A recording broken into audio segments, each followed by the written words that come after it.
Never stop reading the Bible.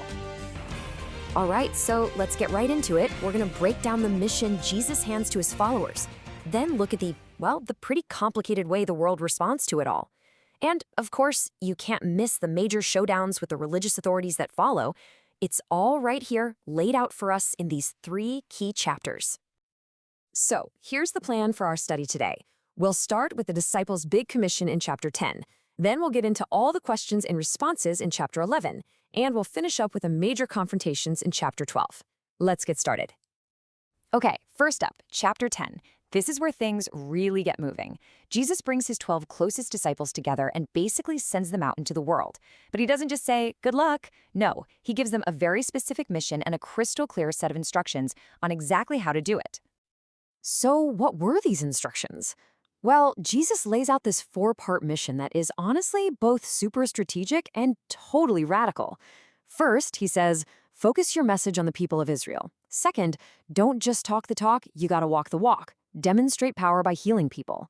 Third, he tells them to reject greed and travel light, no extra baggage.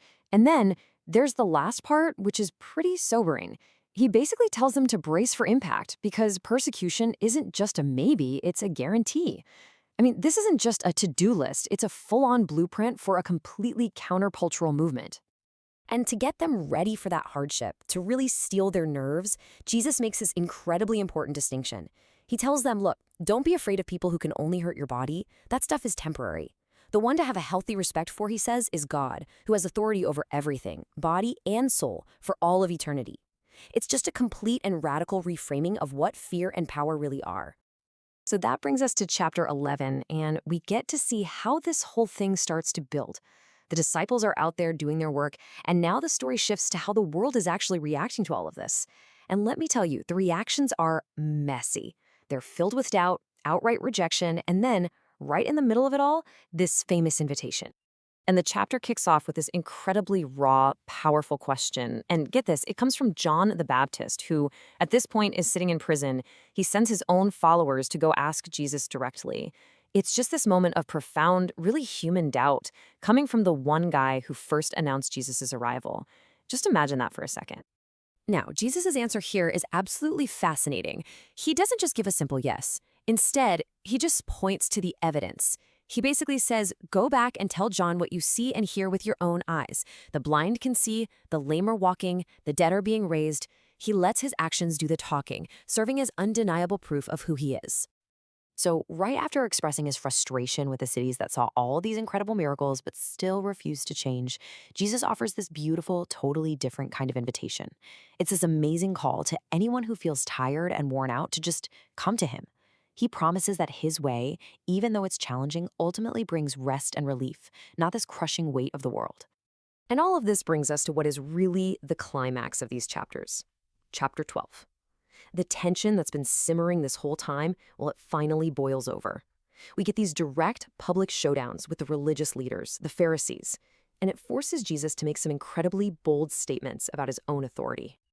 You can see the conflict ratchet up over 3 key confrontations.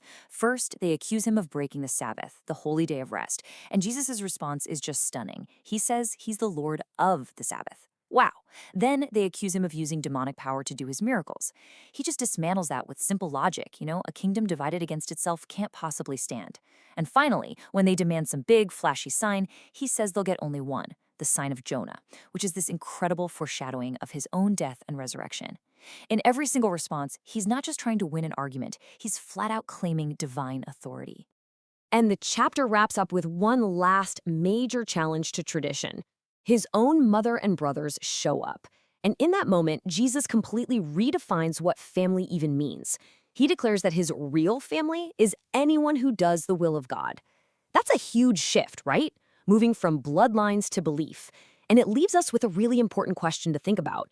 In our world today, which is still so defined by who you know and who you're related to, what does it actually mean to be a part of his family?